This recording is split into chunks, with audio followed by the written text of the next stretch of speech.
Hey everybody, Zach Pena with a Vlog to Watch. Today we are here with the Spending Time podcast. I'm chatting with David Breeden. David, welcome. Hey everyone, how's it going?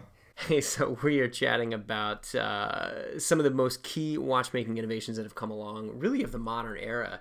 And these are the types of innovations and technologies that have been introduced to watchmaking, I would say probably in the last 20, 30, 40 years even? Yeah, The types of technologies that we want to see brought into the mainstream, or technologies that have worked their way down the stream that we want to see more of. that's right. So I just searched for innovation and innovative on a blog to watch to see, what comes up. And I see this Dominic Renault one with a 5 hertz blade resonator in this super weird looking case. And so basically what I think we should do is we should start far away, far detached from what's actually available and variable and commercially feasible, and then work our way towards stuff that's become more omnipresent in watches today and genuinely affordable.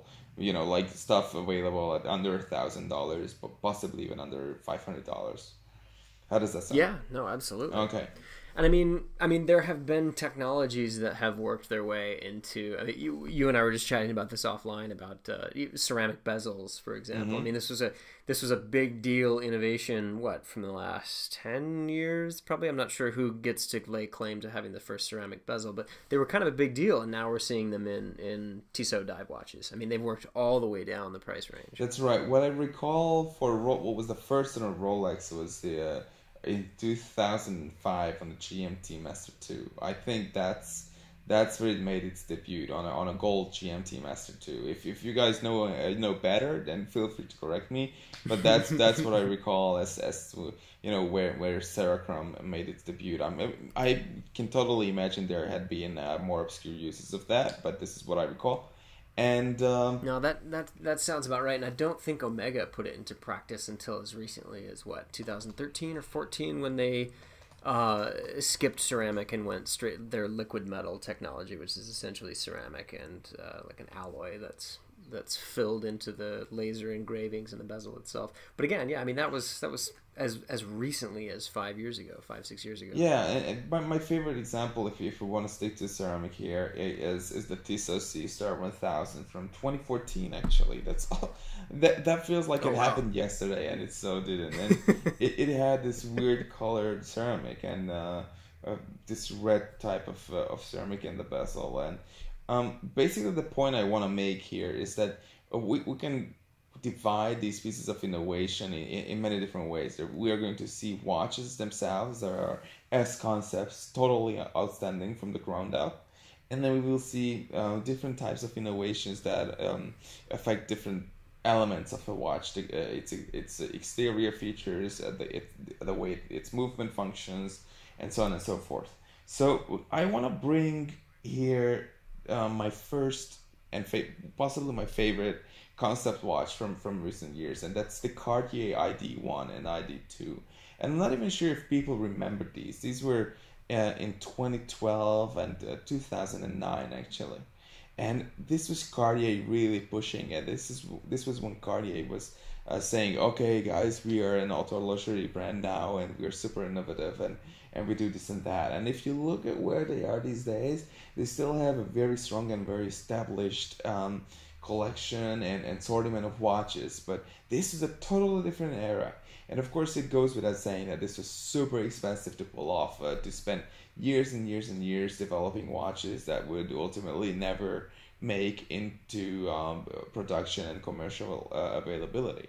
So what I see here, I'm playing a video here of the Cartier ID1, and it shows a watch that had a very interesting new type of escapement. It had and a niobium titanium case. So that was already a cool concept. And then the Cartier ID2 came along 3 years later, and it had everything. Actually, a lot of the things that we see today. So, for example, the second generation of Rolex watches has extended power reserve. Panerai has extended power reserve, and we see even Baume & Mercier 5 days of power reserve.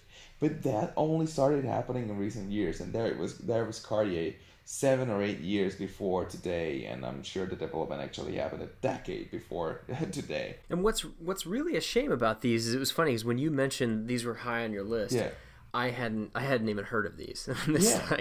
I did a little bit of digging as well. Super obscure, and it's a shame because there's enough tech in here that like you don't see anything quite like this in the current Cartier not at all offerings. And like there's a lot of really, really interesting innovation in here that's just kind of left by the wayside, essentially. So what I'm seeing here is there's like I paused the video here. It's a twin dual level barrels, which means 4 barrels in the same watch. And today I know that the Chopard LUC Quattro has the exact same thing. And some other watches have 2 barrels. You know, sometimes series coupled, sometimes they work in different ways, like in the Chacher Duometra where they power 2 different gear trains. So there are many different ways how we have seen this put into production. Actually, the Duometra is over 10 years old now, so that already was, in the late noughties, as they like to say. So there's a lot of innovation that was going on, and it's the same in the cars and same in tech that we see these happen in concept products, and then it trickles down into commercially available products, and that's all good. My question here is, where's this happening? Where's this in today's watchmaking? Have we really arrived, or are we just busy implementing the stuff that we invented 10 years ago, and then there's going to be this next big push like a couple of years from now? What do you think? I think it's a great question. I think some brands do it a little bit better than others, and I think, to me, the Cartier is a great example. Like the whole idea behind a concept watch or a concept car. We see these same types of things in the automotive industry where, a concept car is something wildly impractical, but it's designed to hint at the future of whatever that brand is working on. And it's the same thing, exactly what we're seeing with this Cartier.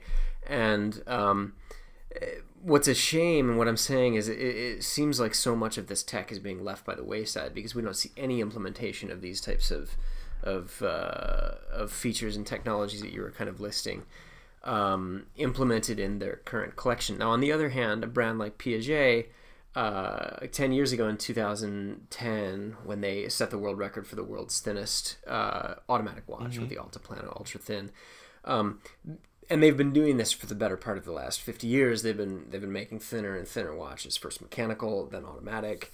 And then you handled the Altiplano Ultimate Concept last year at SIHH. Yeah. And I genuinely think that Piaget is one of those brands where they take their record-breaking concepts and they do actually bring them into the collection. And so when I saw that Altiplano last year, I was like, wow, this is the future of what Piaget is working on. I think that's legitimately exciting. But there are very few brands where you actually see that evolution from the sort of pie-in-the-sky innovation and concept production, or concept pieces actually brought into proper production. And I think before we started recording, you and I were struggling trying to think of any brands specifically that follow that exact pattern, and they're very few and far between.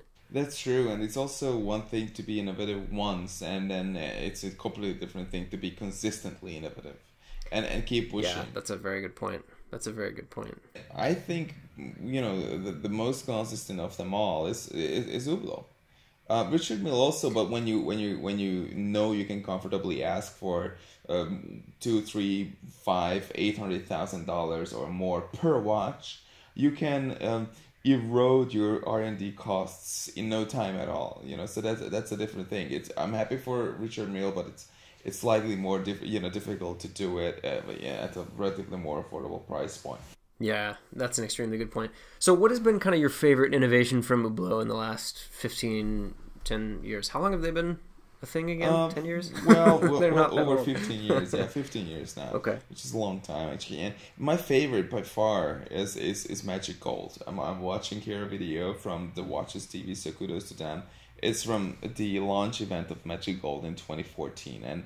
And they filmed this inside this workshop that is on the ground floor of the Hublot HQ near Geneva. And I've been here and I've seen where it is made and how it's done. And I actually had a Magic Gold watch in for a review about a year ago.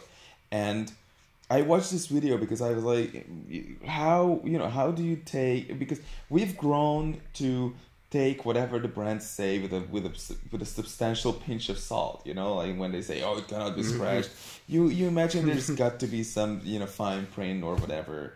And I watched this video of Jean-Claude Biver literally shouting at the audience saying it cannot be scratched, and I'm like, well, it's still 18 karat gold, which means 3/4 of it is gold.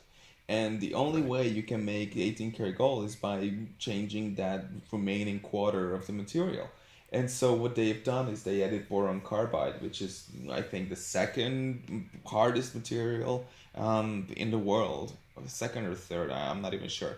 And basically they cook it and they treat it together with gold, and they create this alloy of a material which can only be scratched by a diamond. It has essentially the same properties as ceramic does.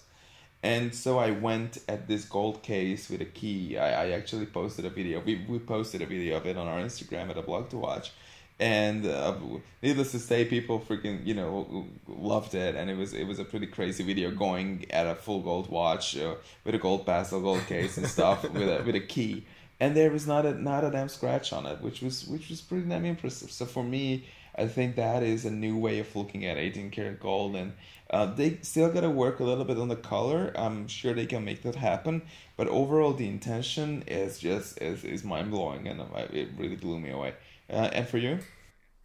No, I mean, these are the types of innovations that I genuinely love. I mean, I understand that precious metals, especially gold, are not for everybody, but at the same time, like, if you've seen a relatively new, or you've felt the pain of scratching, recently scratching, like a white gold or a yellow or a rose gold watch, I mean, it's a super soft metal, and it doesn't take a doorknob in your house to put a dent in it. I mean, like, some stainless steel watches, you've got to really smack them, but like, you really don't get that same level quite so much with gold. And so to me, there's a legitimately, like, an incredible practicality at play here, and Hublot managing this type of technology and pushing it into more watches.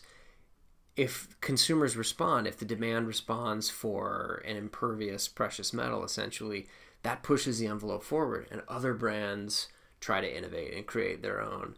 And what ends up happening is you start seeing more and more brands embracing these types of technologies. And I think that, to me, is what creates the ultimate trickle down. We're not looking for Hublot to make an affordable magic gold. We're looking to Hublot to push the envelope to a point where other brands start taking notice and start innovating on their own. I mean, that's what gives us Tissot's ceramic bezels. And I mean, ultimately looking at where the demand is and what customers want, and designing their own. It's gonna trickle down. It will have to. If there's 1% chance of this being something that can be applied to more affordable watches, it's gonna happen. And let's not forget that we're talking about this Swiss luxury watch industry. So I personally don't mind that they innovate with gold, even if I cannot afford it. I feel like, sure, it's a natural combination for the Swiss watch industry, and we hear so much of this nonsense, going on, so many like eye rolling, innovation. Like, it's like, whoever asked for this stuff, And even then, I feel like, fine, okay, sure, because just like I said, I don't want to sound like a hypocrite here. It's luxury watches, so let's go balls out. Let's create crazy innovations. But I do like stuff that has not been done before anywhere in any other industry. And I will stick with Hublot here just for a second, because love it or hate it, they still were the first to create colored ceramic in bright colors. Of course, colored ceramic has existed before, but even if you recall, the first ceramic watches that were really popular were the Chanel J12 and a few others, the Rados, and they were all in this monochromatic colors, black and white mainly. And then Rado started creating the hyperchrome, but that's always this mushy, muddy type of color, sometimes reminiscent of titanium and so on. And so what Hublot has managed to do is create bright red ceramic. And the reason why other brands, including Rolex, actually struggled with creating bright colored ceramic is that the pigments that you use to color ceramic, they deform and they create these nasty flaws in the texture and in the surface of ceramic when you're cooking the ceramic. So when you put it into this surface and you expose it to hundreds and even thousands of degrees of Celsius, the pigments themselves in the material cannot take it. So what Hublot has managed to do is create a furnace that heats the piece that they are working on extremely evenly. And when that happens, the pigments react in a different way, and the color remains perfectly consistent throughout the piece. And so they can create any color of ceramic they want, and that's the first. Literally any color. Yeah. And the thing that's the most incredible about this is like it's really hard to fully appreciate handling. It's really hard to appreciate one of these looking at it online until you handle how red that Big Bang King or the Orlinsky is in person. I mean, it's you can't take your eyes off the color. I mean, it's interesting because when you look at a lot of the images online, ceramic tends to either look glossy to the point where it looks kind of plasticky, and in person there's I'm not sure how else to describe it. There's just a depth to the color that plastic does not have. Yeah. And it really, to me, it really comes through with the red is the easiest way to tell us. It's such a deep, like, it's such a bright but deep red. It's amazing. It looks really, fantastic. it's really amazing. It looks, of course, from afar, it looks, one could argue, kind of tacky. But then again, what do you want from a 45mm bright colored watch? It's not gonna be a 36-day date, okay? So obviously, yeah. But that's right. You weren't going for subtlety when you chose your Hublot. Yeah, exactly. And in terms of subtlety, when we started working on this idea for this podcast, I wrote down Kurt Klau's Perpetual calendar, which is one of the most subtle innovations in a long time, which did away with all those nasty corrector pushers on the side of the case.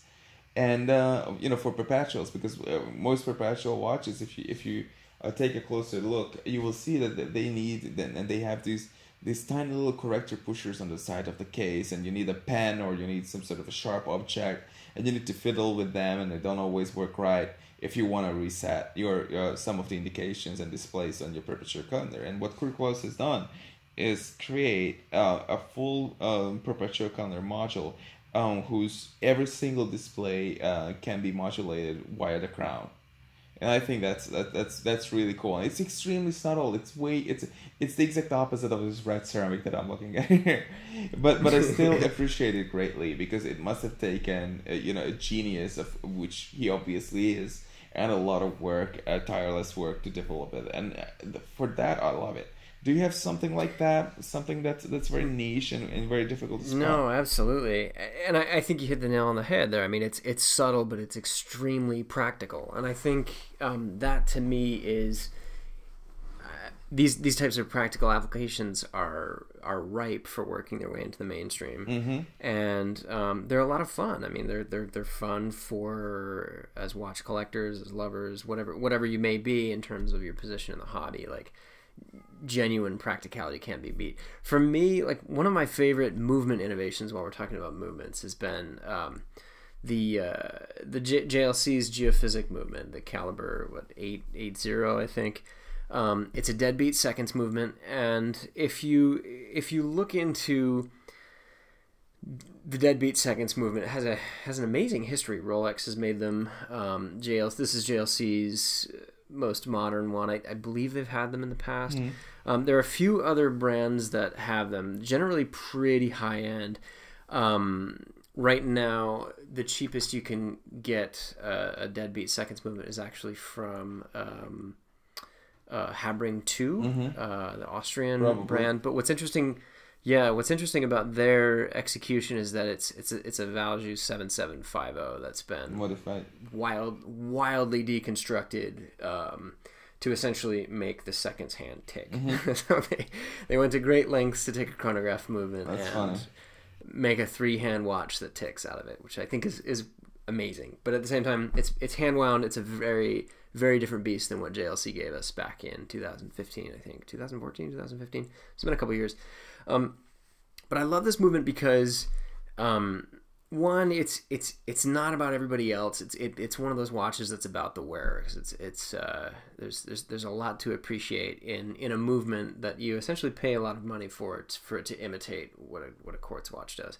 But what I love about quartz watches, just in general, what I love about this watch is the precision in the ticking. And to me, and for anyone really, like, time is something that's measured in 60 seconds. Time ticks. Like, time does.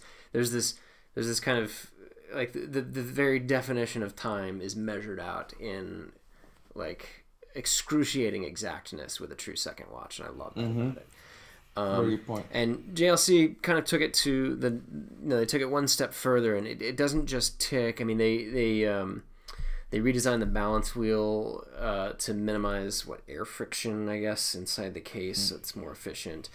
The movement is pretty radical, and it has a very cool kind of architectural look to it that you don't see in any of these other movements. I mean, it comes in at under 10K, and I think if it were not JLC, if it were anybody else and it were automatic, it'd be 15 or 20. I think Gronfeld has one, and theirs is 30K. Maybe. I mean, we're talking super high end stuff. The punchline here that I'm trying to make is that this is one of my favorite complications in watchmaking.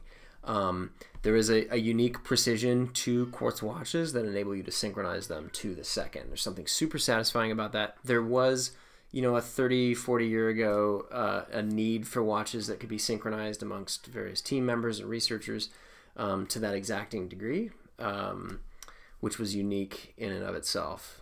Not so much anymore, but again, like, in terms of the romance of timekeeping, there is sort of a vague end user practicality there. I would love to see more brands doing stuff like this. The downside to it, of course, is that unlike Magic Gold, which has like a dramatic visual understanding, I mean, you can visually understand what it is. I mean, the visual understanding of a product like this is much harder to grasp. I think for the layperson, you're like, what? This is an $8,000 watch that ticks. I don't get it. What we do. And the geophysic was unsurprisingly not commercially successful, and I've spoken to a few different people at the brand. It sounds like this watch is not long for this world, which is a shame. I think that it's partial. Of course, design is always going to be subjective, but it was kind of bland. It was like. I looked at it. Very much so. It didn't move me in any way. I'm looking at videos of it now, and I'm like, well, at least it's legible, which is not true for every new watch these days. Right. So that's a good point right there. But I think it was interesting because it's very Spartan. Yeah. And what's interesting is, like, I know you've been a huge fan of the Gyro Lab, which is another radical innovation that JLC has done, and we also haven't seen much of since, 2016 or earlier. But those watches looked like they had something really incredible inside them. You mean the Extreme Lab? Excuse me, the Extreme Lab, sorry. Yeah, the Gyro Lab is the escapement in the, okay. Yep. Yeah, exactly. Those are amazing. Those are freaking amazing. And that was technically their version of the concept, the ID concept, but the difference being that you could actually go out and buy an Extreme Lab 2. And speaking of which, the Extreme Lab 2 is one of the most affordable, stupendously high-end and complicated watches from a major brand these days. You can pick one up for about $25,000 sometimes, and it looks and feels and performs like a Richard Mille. It's ridiculously high-end. It's insane. And the fact that you can pick one up for the price of, way less than a gold Daytona or whatever. I don't even know what example to bring here. Like, way less than a 3-hand FB Journe, and honestly, it genuinely is one of the most glorious modern movements, in my opinion, at least. I would completely agree with that. I think that watch, along with the Duometre that JLC does as well, those are two of their most underrated, just gobsmackingly complicated watches that are. I mean, I cringe at saying something like this is attainable, but like when you stack this next to something that's literally 100K, easy, it's half the cost. If you put it next to like an RM11, there's no shame in putting any of these watches next to them. And so many bespoke elements to the movement, the architecture, the case is incredibly well made, and it has this quirky, quick release. And what I love about it is if you look at the case back of an Extreme Lab 2, it appears as though the movement was not able to fit in it, which is hilarious because it has this oval-shaped rear crystal, and of course the winding rotor needs to be round, and it doesn't fit. And you know that's such a weird and quirky, cool way of just going about all these things. And anyway, I've gone on long enough about the Extreme Lab 2.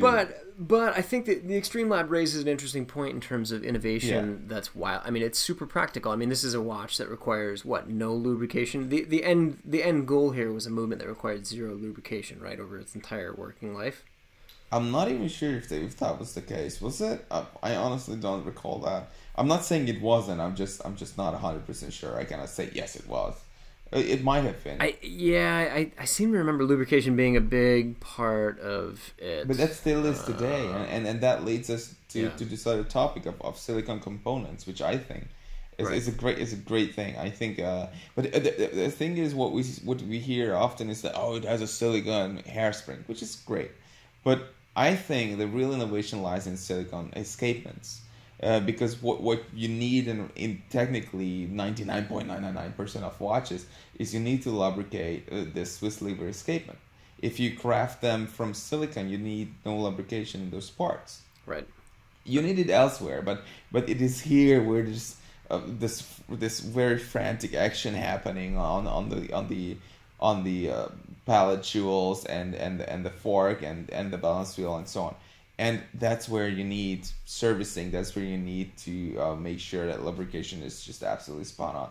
So if you do away with all of that, you go a long way towards a watch that requires servicing not every 3 years, but every 7 years or 10 years and so on. And that's a really great thing. And you can mass produce it really easily. So that is something that is entirely feasible to produce for relatively affordable watches. Yep. No, and I think that's a great point. I mean that to me is at the core of what we're trying to get at here in this conversation. That is, this is technology. I mean, who kind of pioneered this tech? I know Ulysse Nardin. Yes. Has been using silicon for a long time, and they to me, when I think of that material, I think of them as kind of the pioneers here. And again, the end benefit for the customer is prolonged service life. I mean, it's to not have to send your watch in every 3 to 5 years. Like when you objectively double that service interval to 6 to 10 years or whatever that happens to be. I mean, that's a huge implication for the life of a watch. Strangely, Patek. The last time we've seen Pateks, while the innovative side, it's been it was 2014, I think. No, we've seen the wartime with those weird corrector pushers and stuff, and they do like to innovate sometimes, but it's. Of course, these are strictly Halo pieces here, and that's all good. But you know, you're not gonna get a Patek for 25K or 50K even and say, oh, this is super innovative. I think they do have some quirky, cool solutions in their chronograph movements, for example, where they really fine tune them to a shocking extent and an impressive extent. You did mention some time ago the super quartz movements, which I guess is another thing that is just for the dorkiest, nerdiest watch lovers out there who would say, yes, that's exactly what I want, the quartzest of quartz. but I think they're amazing. How about you? Yeah, I think so too, and it's funny because I probably the last 2 years in a row, I mean, a quartz watch has probably been one of my most worn watches in rotation. And which piece? It's one of those things where I've got like a Breitling Aerospace. Mm-hmm. So thermocompensated super quartz, it's got a perpetual calendar, all kinds of cool, like, it has a backlight. I mean, it has all this stuff that like you wouldn't get in a mechanical watch. And I understand that the romance is not there, but the practicality is unreal. And it's one of those watches that is always in my carry-on, so I'm either wearing it on the plane or it's in my bag. Like it's like I always just have it with me, even if it's not on my wrist. I always have it with me. The nice thing is that it sets easily to. It's well made. It sets easily to new time zones, and it's always running. So if you don't wear it for 3 or 4 days at the end of your vacation, when it comes time to get back home, pull it out of the bag, it's running. Anyway, the punchline here is that we don't all love to admit it because we love mechanical things. There is, to me, a place for ultra precise, extremely well made quartz movements, and Grand Seiko still makes theirs and innovates on theirs. I'm worried a little bit about where Breitling is because I feel like a lot of Breitling owners have been part of the aerospace or like their super quartz movements essentially that they've been manufacturing. I know they're like Certina and like there are a number. I think Tissot has a number of these as well. Every brand kind of has some cool. Not every brand, but there are a small number of brands that have cool quartz innovations. Longines just debuted last summer the VHP flash, the flash setting, which you can set your GMT watch with Morse code. Speaking of super weird innovation, it's the most bizarre thing I've ever seen, but I love it. It's so out of left field. Yes, it's so practical, and the best thing about it is that it's not reliant on... I mean, people are saying that atomic radio signals like that for timekeeping, they're saying that's going to go away. And like you look at all of the Citizen and Seiko watches and Casio watches that are based on a technology that's essentially going to become obsolete. And I think the whole point of a lot of these types of technologies and a lot of why we love watches is that there's not this planned obsolescence baked in. And that's kind of what quartz has gotten to at the point where it's so good and it's so embedded in our day to day. I mean, it doesn't run the risk of feeling obsolete at any point. So I don't have any trouble supporting it, as maybe I could have at some point. But anyway, the punchline is that there are brands that are innovating on this technology that makes it easier for us to have a super accurate watch in our pocket, on our wrist, in the carry-on bag. And I think that's a legitimate end use, a legitimate benefit for the end user, and I love that. And there are very few brands that are doing enough innovation in that space. I agree. I think quartz has got to be the ultimate innovation in terms of what the watch industry came up with, and how expensive it was at the time of its launch, and how extraordinary it was, and it genuinely revolutionized the way we keep and tell time, and now you can buy it in a 99-cent watch. It's everywhere. It's literally everywhere. And that is just the ultimate in my mind. And of course we have gone full circle here from crazy Cartier ID2s and whatnot all the way to quartz. And yeah, there are many of us watch lovers who will never ever wear a watch or see the appeal.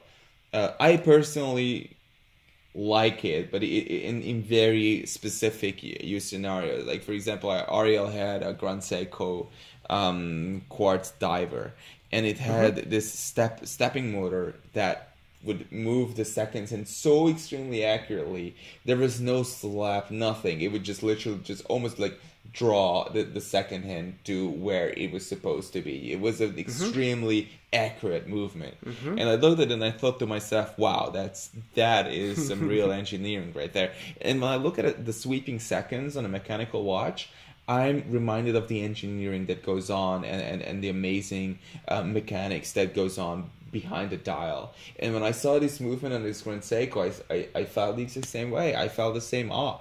And when that happens, I'm not gonna say no to it just out of zest or just out of like, oh, it's a quartz. I don't care. I do care, and I did find it super impressive.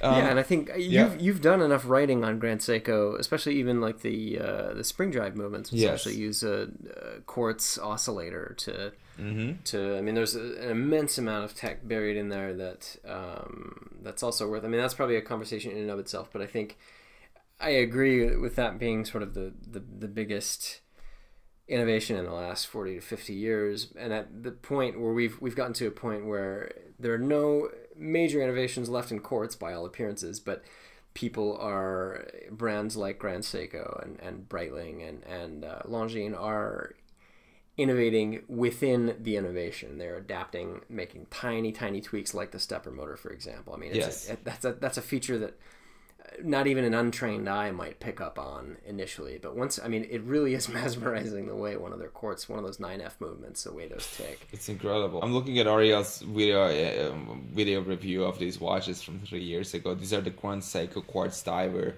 SBGX 11.5 and SBGX 11.7. Depending on the dial color variant. But you're absolutely correct that the Spring Drive is the ultimate coming together of quartz and mechanical watchmaking. If the Swiss had done it, if Omega had done it, they would have carved into the surface of the moon that they did it. Honestly. That's exactly true. Right? And they didn't. And they didn't because it's freaking hard. It was incredibly difficult for Grand Seiko to do it. They worked overall, I think, over 20 years or close to 20 years on it, from concept to realization. Because the guy who had this brainwave for how it would function, they started working on it. I don't want to say something stupid. Probably in the 70s or early 80s. I would say late 70s, and they realized that they simply cannot power. They didn't have an integrated circuit and whatever that was required for the quartz to function that would consume so little energy that could be provided from a spring. So it has taken technology decades to catch up with the idea, but the idea was there. And when it was possible, they created this integrated circuit that would consume a tiny little bit of energy that comes from a main spring, because that's what Spring Drive is. You have a spring that's wound by an automatic rotor, and you have a 3-day power reserve, and you have not a balance wheel, but you have what they call a rotor, which is kind of confusing. But it's called a rotor because the balance wheel in a Spring Drive is not oscillating. It just turns continuously in one direction. And it has a magnetic brake that's connected to a quartz regulator. So the quartz regulator is constantly checking whether or not this rotor is turning at the correct speed, and it applies a brake to maintain perfect timekeeping. But the whole thing is driven with a going train, like in a mechanical watch, and a spring, and you have a vertical clutch, a column wheel, a chronograph, and whatever you want, and a power reserve indicator. So it's everything you want in a mechanical watch, and it's hand wound. You can hand wind it through by the crown and all that. So it's everything in my mind. Coming together in truly the best of both worlds. And I think to kind of put a bow on this, you know, as we look to the future in terms of who's still innovating, who's going to bring us the next tech that makes this easier, makes our lives better, you know, whatever it is in terms of technology and practicality and trickle down. Some of the things that we've been talking about. To me, you know, seeing brands like Omega, who once innovated, but now, like, I mean, they're literally remaking a movement. They're remaking the 3-2-1. Like, that's their big news this year. And, like, that to me doesn't bode super well for an interesting future. At least for, you know, I love Omega as a brand, but, like, that to me is not super exciting because, you know, we're not just repeating watch designs from 40 or 50 years ago. Now we're doing movements. Like, you look at Breitling and we're seeing a lot of the you know, like, don't get me wrong, I love what they're doing right now. I mean, it's a lot of really interesting design and stuff, but none of it feels particularly new to me. And that was one thing I always really liked about Breitling from the past like 5 or 10 years, was just that you never really knew what you were going to get from those guys. And it was always like, some of the stuff was really wild and like really out there, but some of it was really, really great. And it was like, when a brand is messing around with design and innovating on features and trying to benefit the end user, they're throwing stuff at a wall to see what sticks, and something will always stick. Yeah, that's right. The 3-2-1 for me, I'm sure it will make many collectors and Omega fans of Omega super excited and super happy. For me, it's I don't care. And they were super obscure about how these are going to be assembled in a different room and da. And I'm like, you know, this really is like a cool idea in some way, shape, or form, but to not add any innovation whatsoever, it's not that important in my mind. And I'm sure there's a riot starting somewhere now that I said this. But of course, it went to the moon, and it's super impressive. But to reverse in watchmaking, I think that's just a no in my mind. If they added, the silicon escapement or hairspring or something like that. I'm not saying you can modify that into a coaxial, because that's gonna be impossible. But just something for that to happen, as opposed to saying, hey, you're doing essentially the same thing. Well, I mean, the one thing and correct me if I'm wrong, I don't think we've seen whether or not this movement is going to be METIS certified. I'm not sure if you remember. It's not gonna be. It's not METIS certified. So I doubt that it. To me, getting that certification and Omega's movements, like the 8900 series coax movements, getting to that level of accuracy and consistency. I mean, Omega was delivering legitimate features and benefits in the form of movement innovation, like industrialized movement innovation with the 8000 series movements. And to me, the 321, yeah, it's like it feels off-brand in a sense. Yeah. Neither of us are making ourselves any fans over at the Omega Forum right now, but yeah, I mean, making that a METIS certified or bringing it into this era of innovation and movement making, to me would have felt like the right thing to do. But anyway. If it makes people happy, I'm happy for it. It just doesn't make me that excited. That's all. So yeah, we have some fans. Now we do have come full circle. Some brands innovating, some brands creating the craziest stuff, and Omega launching a movement from half a century ago. That's actually pretty hilarious. That's funny. I think we can wrap it up there because it's getting long here. You guys, if you have some pieces of innovation in watchmaking, in modern watchmaking that we have missed and you wanted to, you were expecting us to address it, please let us know in the comments. We would be excited to hear what is your favorite piece of innovation in watchmaking. And thank you guys for listening. And talk to you in the next one. Thanks, Zach. Absolutely. Thanks, everybody. Thanks, David.